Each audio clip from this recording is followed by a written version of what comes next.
Hi, can you hear me? I can hear you. Can you hear me? Okay, sorry. Yes, I can. Thank you. This is Sona. And can you see my screen as well? I can, yeah. Okay, that's great. Okay, that's fine. Swati, you can hear me?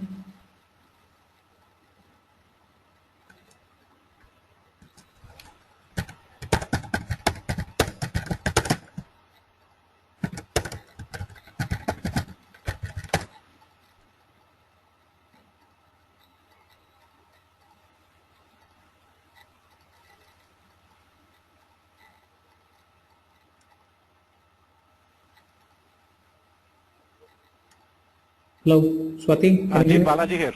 Yeah, Balaji. Yeah.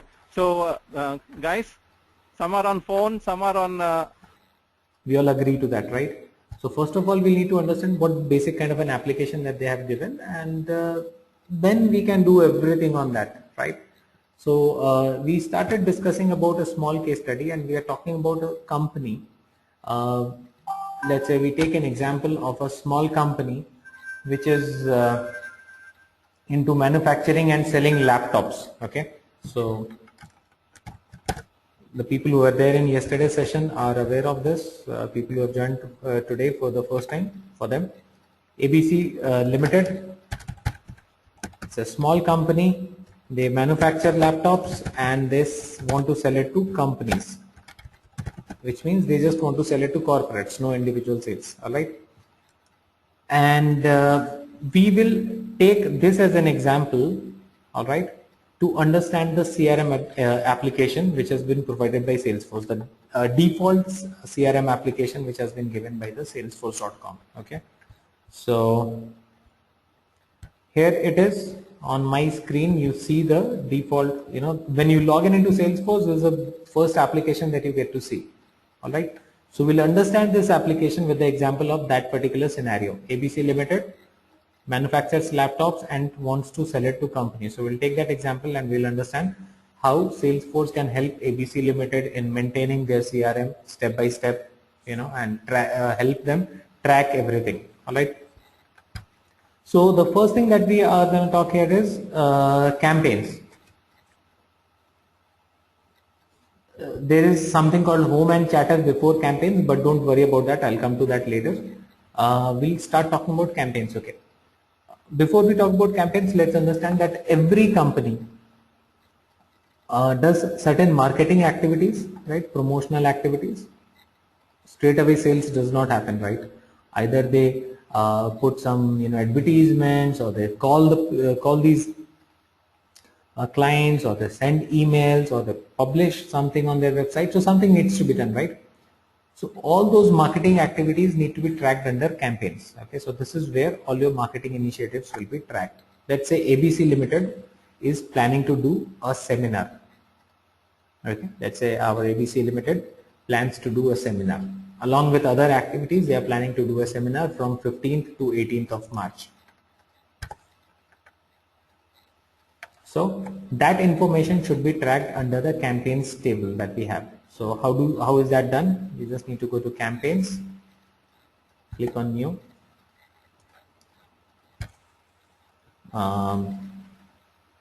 March seminar. So you put a name to that, you give a name to the campaign, whatever is suitable for it. Make it an active campaign. All right. Once the campaign is over or outdated, you should go and make it inactive, so that it cannot be associated with any business coming in. Type of campaign is, let's put it as a conference. Okay, so you have certain types of campaigns. All right, I told you, right, a company can do different types of marketing: conferences, webinars, trade shows, public PR, referral programs, advertisement, banners, emails, telemarketing. So many other.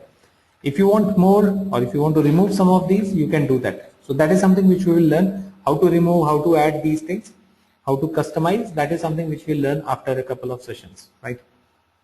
But now we'll just understand how to use this basic simple CRM app. So let's say my type is conference, status is planned. So there are different statuses which are available: planned, in progress, completed, aborted. Mine is planned.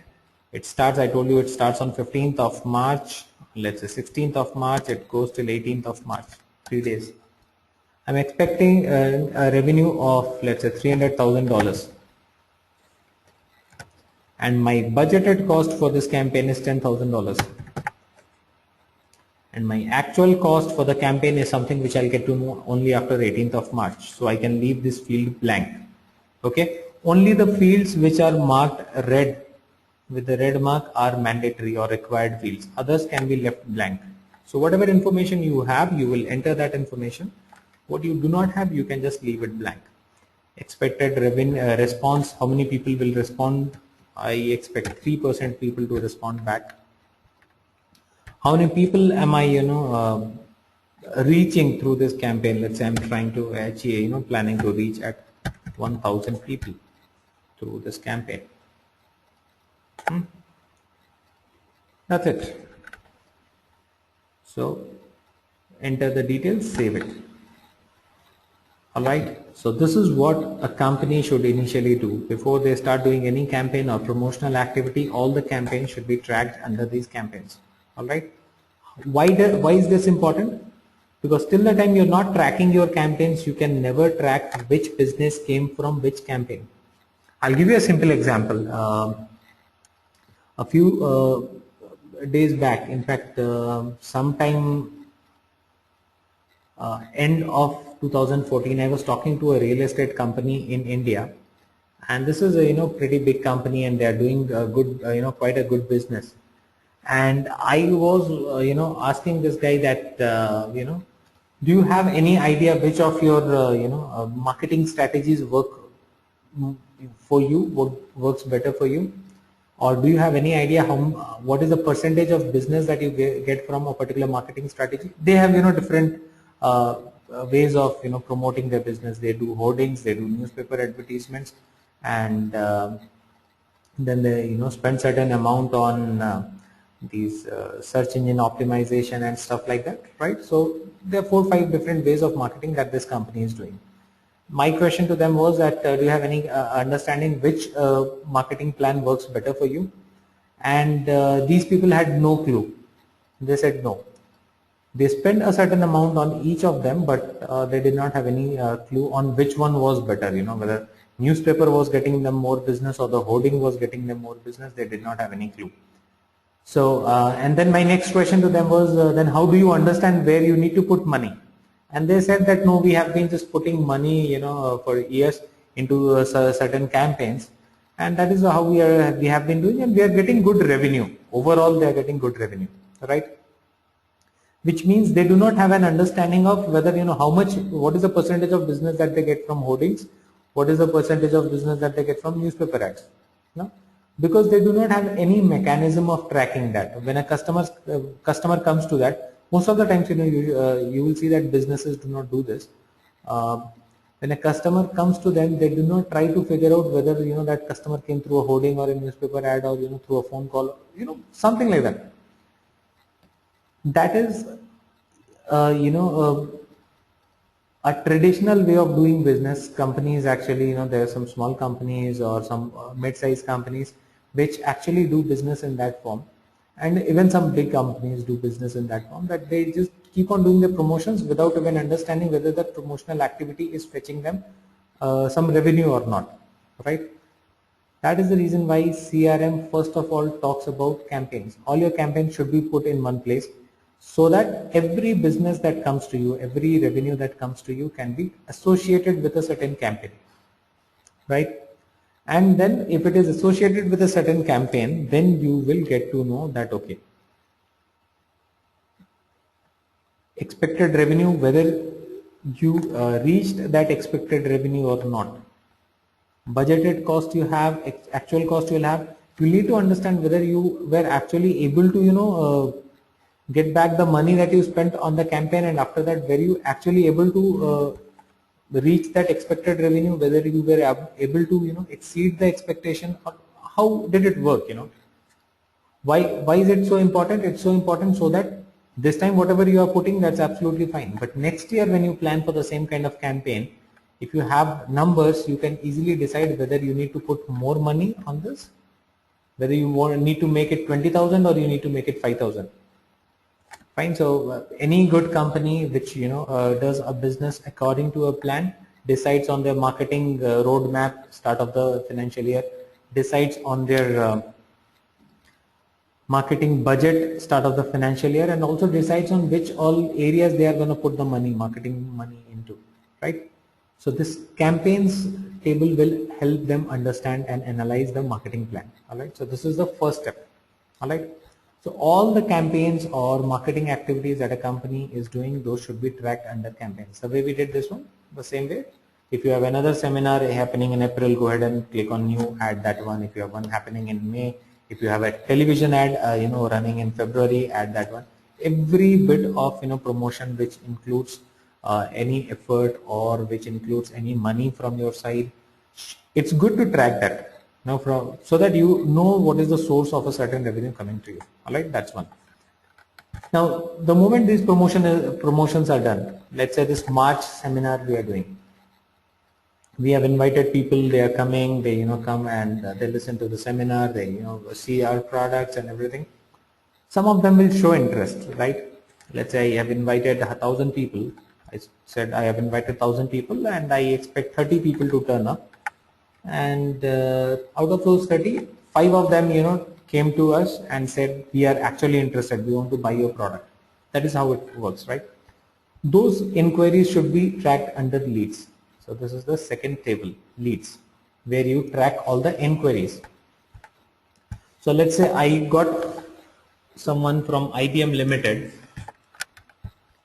Mr. Ankit Tripathi, sorry, from IBM Limited, who is a sales manager. Okay, let's say this is the guy who came to us during the seminar and he said that, hey, we want to purchase some 20-50 laptops. I need the quotations. Can you just call us back? And during the seminar, so all these people who show interest, we should track their information in the leads table. The first name, last name, company, title, lead source we have. Did it come through a web? Did it come through phone inquiry, partner referral? What? Which campaign did this lead come from? This is very important. I talked about us, connecting the business coming in along with the campaign, right? So market that it came from which campaign? It came from my March seminar. Okay, so if we keep on doing this way, end of the day we will be able to do a reporting on which campaigns are more successful. Are we getting more inquiries in seminars? Are we getting more inquiries on the road shows? What is happening? So that you know which campaign is working good for you, which time of the year is good for you, which city is getting you more responses, right? So let's say if you're doing 2 seminars, one is in Los Angeles, the other one is in San Francisco. You just need to figure out which one is working good for you. Where did you get more response? So that next year you can plan your things. Which one should be done in a bigger scale? You know that. All right. So that's there. Now this lead thing is there. You can put the phone, mobile, fax, email ID of that person, website of the company in case you have. So all those details can be put and you can just save the details. So all the inquiries which come to you after doing the campaign should get tracked under the leads. So leads is the table where we will track all the inquiries. All right. So from campaigns, it goes to the leads. From leads, out of 5 leads, let's say you receive 5 leads. Okay, during the seminar there were 5 people who came to you and they told you that they are interested. All right,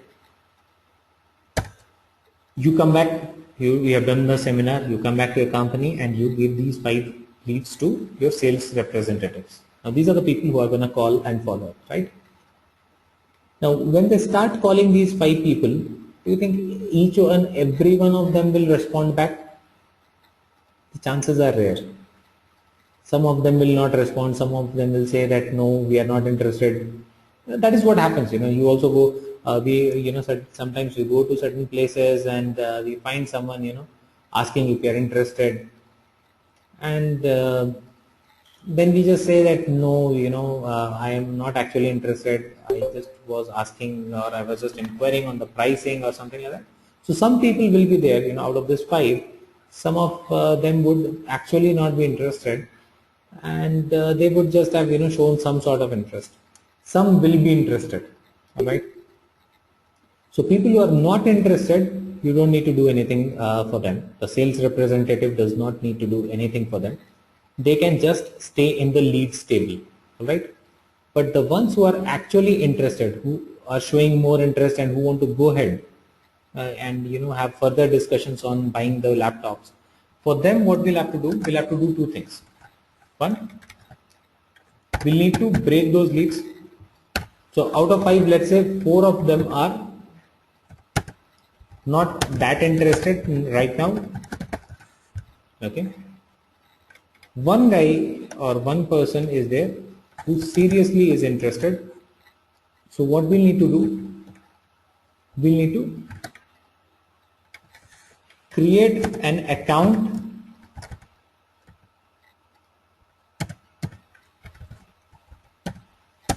plus a contact plus an opportunity for this particular one person.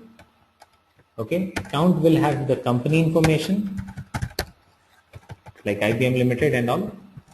Contact will have the individual's information, and opportunity will have the deal information. So what product that person is planning to buy, how many numbers he is planning to buy, when he wants to buy, that all goes into the deal information in the opportunity. So account, contact and opportunity.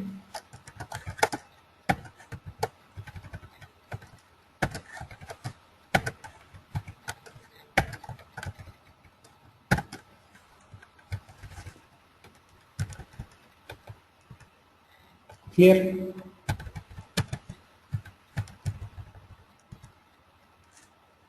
So, for example, this guy, Mr. Ankit Tripathi, he says, yeah, I'm seriously interested. I need to buy this product.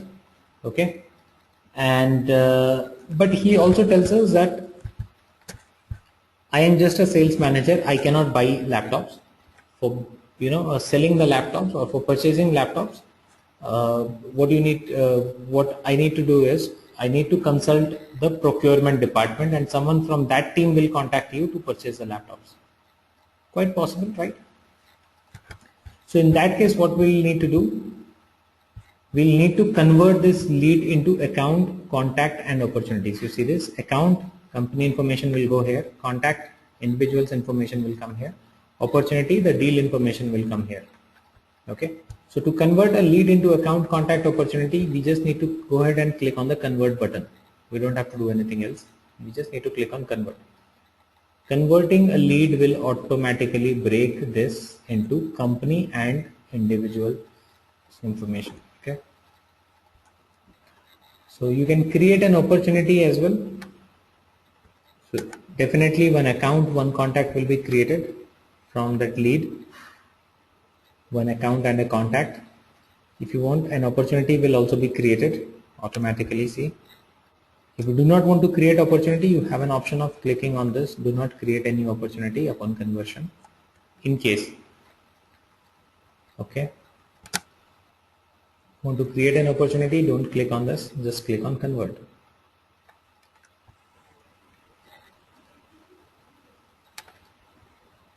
See, you should only convert a lead once you have identified it as qualified. All right. So only once you find a lead is qualified, the person seriously seems to be interested, then only you convert it and make an account, contact and opportunity out of this, right? So basically what we are trying to do, we are not trying to create account, contact, opportunity for everyone. Why? Because in that way you will have your system diluted. A lot of useless data will come here. Okay. So as I told you, out of 10 people who show interest or who inquire for the product, those 10 out of 10 do not actually are not the serious or qualified leads. So I do not want to put them all into accounts, contacts and opportunities. That's one. I do not want to miss on them as well. I need to track their information as well. So out of 10, I have to keep their information, but I do not want everyone's information to come into accounts contact. That is the reason why leads table is there. Take everything in the leads table. Anything that sounds seems to be qualified, just move them into accounts contacts. Okay. So just go and click on the convert button. Now that one single record has been broken into 3 records. One company, one contact and one opportunity. So see, now it has become an account called IBM Limited. Now it's not a lead anymore, it's an account called IBM Limited. And you have the option of putting all the details of the account here. Things like the phone number of the company, website of the company. Now you have all the options of putting company information here. The revenue of the company, industry, type, billing address, shipping address, SIC code, how many employees are there, ticker symbol, all the company related information is available here. Okay. The individual's information has moved to contacts. Ankit Tripathi, sales manager, right? So now Ankit Tripathi has become a contact under that account. So IBM Limited has become an account for you and you have contact under this. If this gentleman says that you need to contact someone else in that company, you can add more contacts. IBM Limited, you might need to deal with multiple people under IBM Limited, right? So those should be added as new contacts under this. So let's say he says there is some other guy, Mr. Paresh Jain, who is responsible for procurement. So you can add one more contact, Paresh Jain. Now this is a contact, this is not a lead anymore, this is a contact. So you can put contact related details like birth date, phone, fax, mobile, email, assistant phone and all that stuff. So that's there. Okay, so we have an account here, IBM Limited, and we have 2 contacts for IBM Limited, Mr. Paresh and Ankit. Okay, this way you can have multiple contacts under account. Now the opportunity. Opportunity is something which tracks all the information related to the deal or the actual opportunity, right? Which means things like what is the amount that you are expecting from that deal, when are they planning to buy. So you need these information also, right? Company information is important, that we have tracked under accounts. Individuals information, contact information is important, that I have tracked under contacts. But don't you think I also need to track information like when this person plans to buy, how many laptops they plan to buy, okay? What is the current stage of our discussion? Is it at the initial stage? So that you can have smoother conversations with them every time you're talking to them, right? Let's say you called someone, this guy from IBM. They said that we want to buy in April. Okay, we plan to buy on 15th April. In that case, what will you do? Because they are planning to buy on 15th of April, you will just go a little less aggressive on this. So you would not call them every day. But if there is someone who says that I plan to buy 15th of March, by 15th of March, in that case you will need to follow up very frequently, call them and what happened, that sort of thing, right? So these informations are also important. There's this kind of information like when they are planning to buy, what is the amount that we are expecting. So that is all this information comes into amount. Let's say we are comes into opportunity. Let's say we are expecting a $20,000 revenue from them, and they are planning to buy by 18th of March, or let's say 31st of March.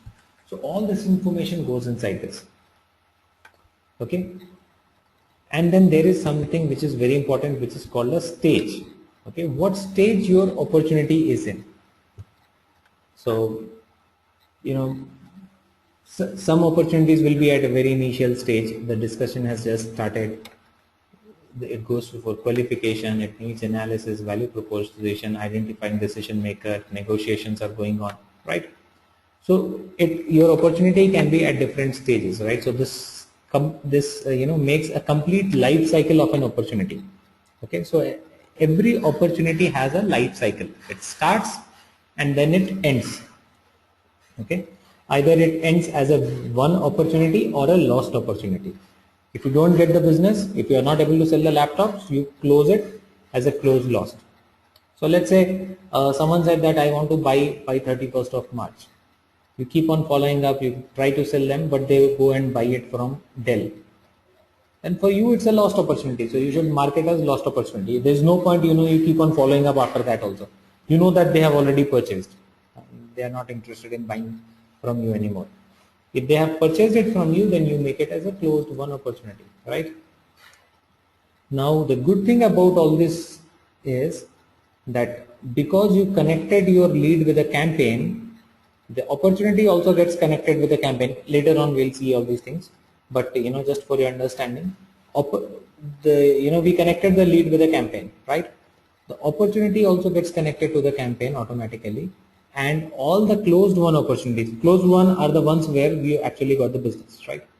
All these closed won opportunities are summed up under the campaign. So you don't have to do any extra effort to get a sum of how much revenue did you generate through a certain campaign. Got it?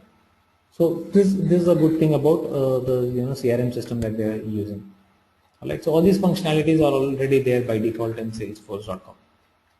Alright, so we started from campaigns, leads, accounts, contacts, opportunities. Okay, till here we are okay.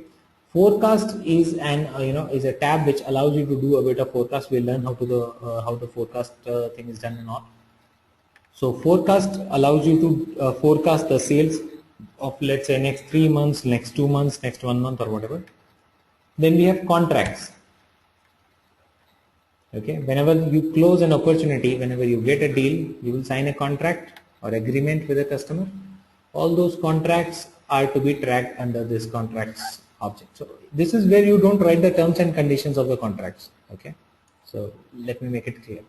Terms and conditions and the contracts, those are all on papers, right? This contract object tracks the contract start date, end date, who signed the contract, these kind of information, right? So that you can quickly have a look into that. Okay, when does a contract expire? Okay, so for details you can always go back and refer to the detailed agreement which is signed between the customer and you. But this contract object is only used for tracking when does a contract start, when does it expire, things like this. Okay, so just click on new. Okay, so customer signed by, who signed it from the customer end. Okay, company signed by, who signed from the company side. When was it signed by the company, when was it signed by the customer, which accounts contract are we talking about, is it with IBM Limited? Okay, so things like this. So something like the account name is IBM, the customer who signed the contract from that side is Mr. Ankit Tripathi. He is the one who signed. His title is sales manager. So this is all for your quick information. So your agreements can be there in the office or somewhere in a PDF, but it's not easy to find out all those agreements at once, right? But it's very quick if the contract basic informations are available in the CRM. So if a customer support person is talking to the client, he can quickly refer to this and says your contract expires on this particular date. He says, who signed that contract? I say, I can quickly check. Okay, Mr. Ankit Tripathi, who is a sales manager, he signed this contract on 27th of March. Things like this. Okay.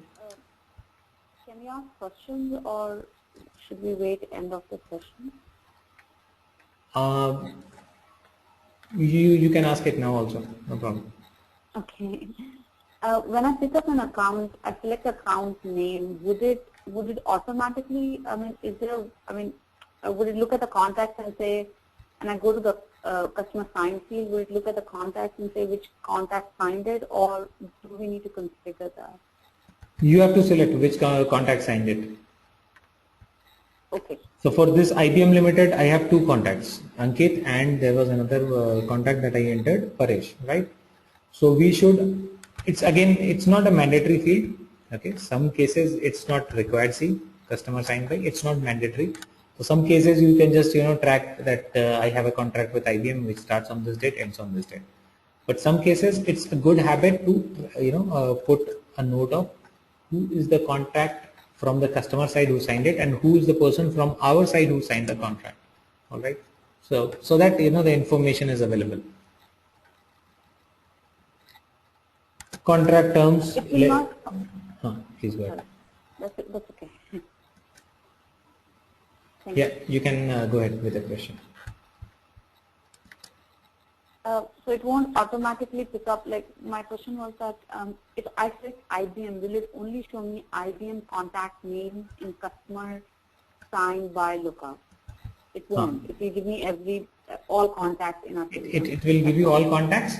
However, this is by default set to all contacts, but we have that option of customizing it that way, that it shows only the IBM contacts. So that can be done as a part of customization.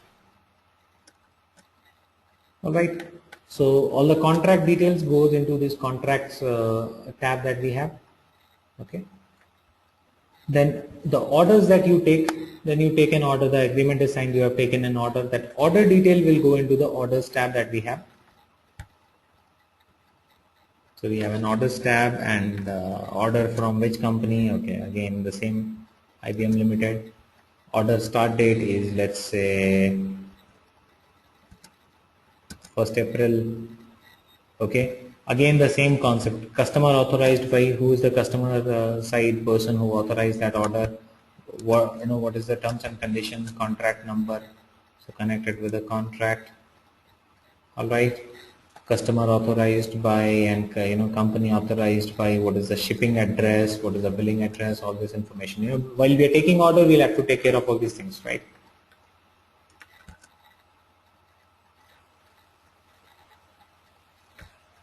So orders will get into this orders tab. So order is done, orders delivered, they have received the laptops, we have given them 50 laptops or 100 laptops, whatever was required by them, we have given them. Now what is the next thing? Sales is done. Next is, once they start using those laptops, they will have some issues, cases, complaints, okay, and they call back or they write an email, okay.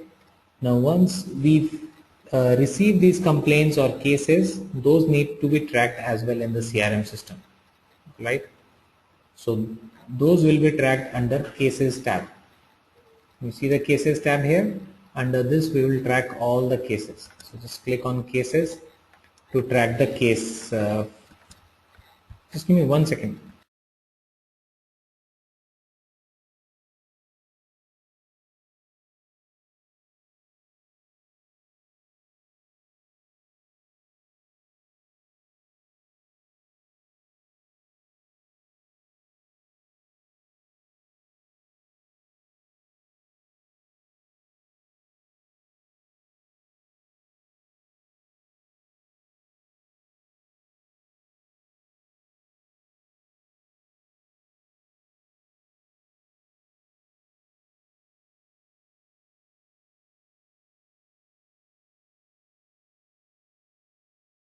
All right, so I'm back. Yeah, so all the complaints that you receive from the customer's end, those will be tracked under cases. Okay, so the customer support part basically. So cases again, who is the from which account you have received the case, who is the person who has complained. Let's say from IBM Limited, the complaint was raised by Mr. Paresh. Okay, type of complaint, is it mechanical, electrical, electronic? Again, this options that we see here, these can all be customized as per your product, right? So let's say we are talking about laptops, the type of complaint can be related to monitor, the processor, the hard disk problem, the external devices. So whatever, you can have your own list of types of problems or cases, right?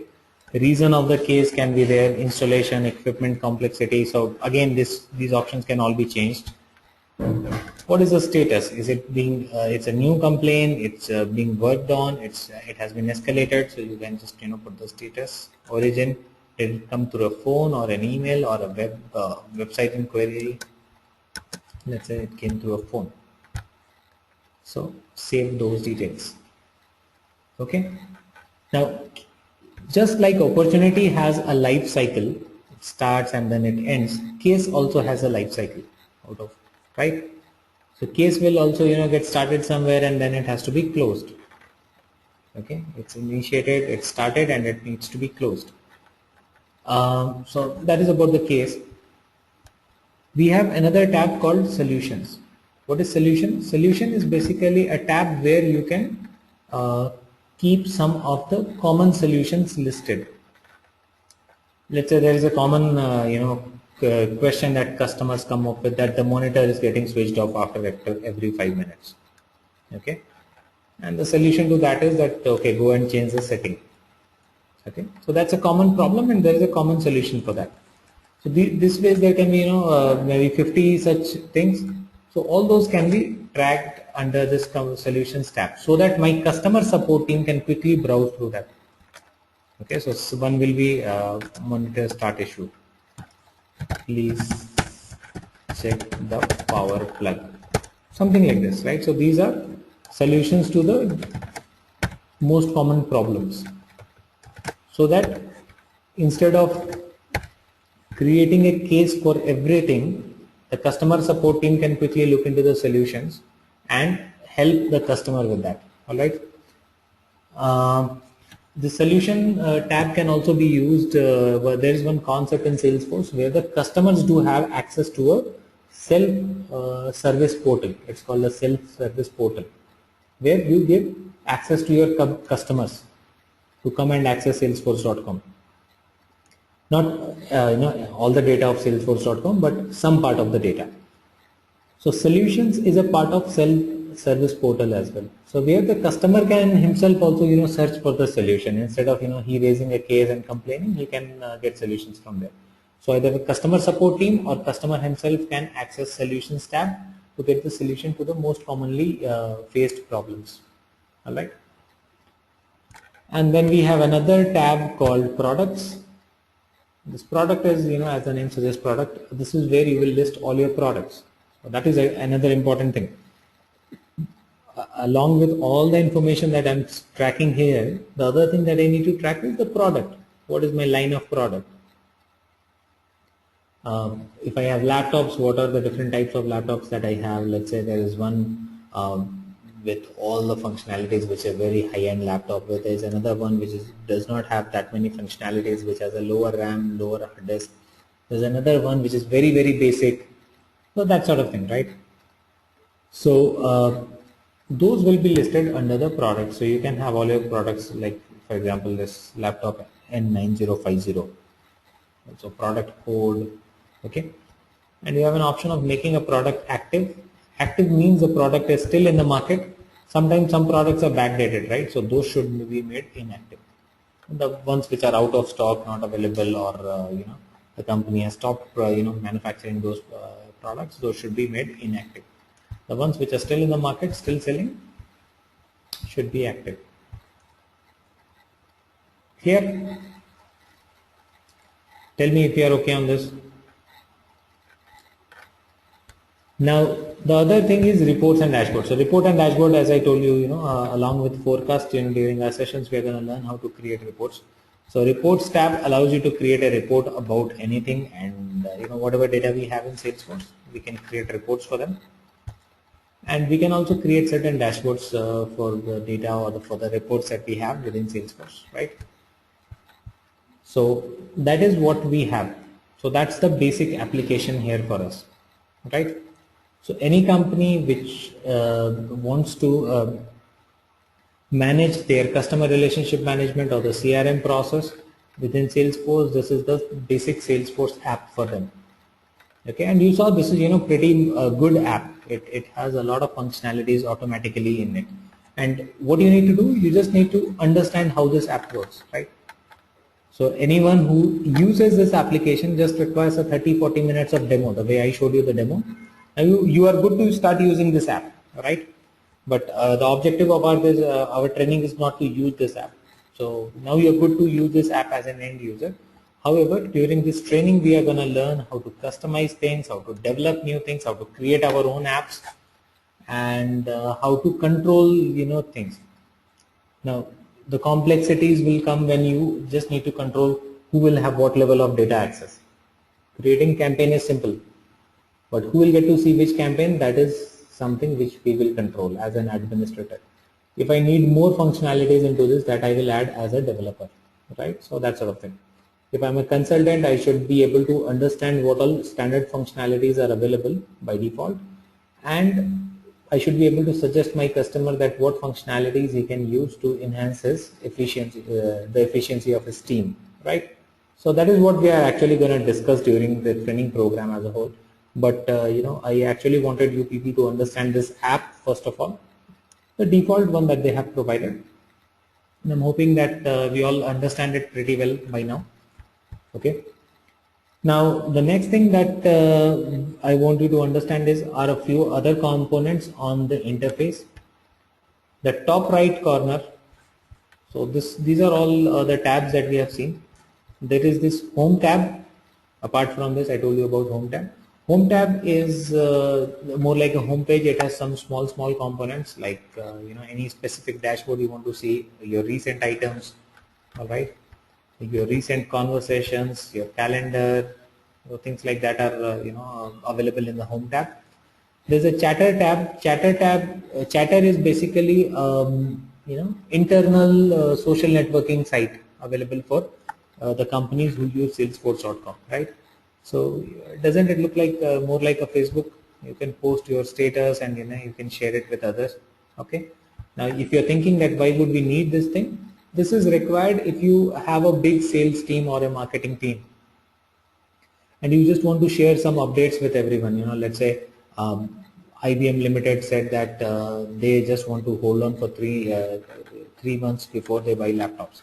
You just quickly want to share it with everyone that okay, don't call IBM for next 3 months, they are holding on this. So you can quickly share it with using the chatter, so that the information, or you just got a deal from the IBM, you don't want anyone to call them, right? So you can quickly share that kind of information using the chatter. So it's used for communication, conversation, and it also provides you a chat window with which you can chat with your colleagues within the company. Okay, so this is a good feature. There's an add-on which is available along with the Salesforce.com, and then all these tabs.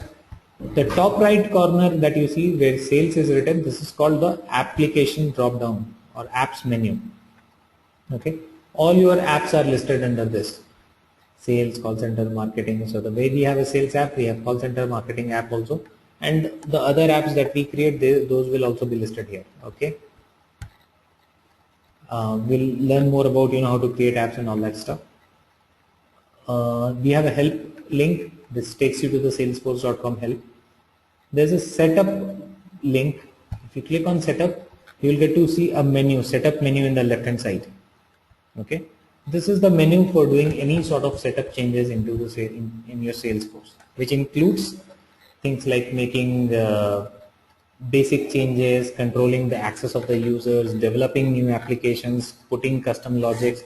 Everything needs to be done from the setup. See, starting from managing users, managing applications, data management, security controls, everything needs to be done from the setup menu. Okay. And then you have your name here. Under this you will see my settings. So my settings is used for making your personal setup changes. Okay, things like your name, password, last name, things like that, email ID. You can make those changes from here. All right. So that's about the interface. Now, the moment we get into this, the moment we start discussing about more options, you will get to know about how these things are used and stuff, right? So right today we were just discussing about understanding of the basic CRM application which is provided by Salesforce, and understanding of the interface. So now we understand the interface. I want you people to spend some time on this interface. Try to as I showed you, try create some campaigns, leads, accounts, contacts on your own. Okay, make some entries, delete them, edit them. Be friendly with the interface. You don't need to go back and read anything. Okay, don't get into theory. I just want you to be very strong practically. All right. So for today, you just need to go back, spend some time, spend as much time as possible on these things. Okay, try to enter some record, delete that, edit that, make entries. All right. So that is what I actually want you people to do. All right. So that's it for today. Tomorrow, once we meet, we are going to talk about the configuration part. We will talk about how we can do the basic configuration of the Salesforce, right? Basic setup. Once you have started working on Salesforce.com, once you have taken the license from Salesforce.com, how do you do the basic configuration initially for your company and for yourself? All right. So that's what we discuss in tomorrow's session. So if anyone has any question, you can ask it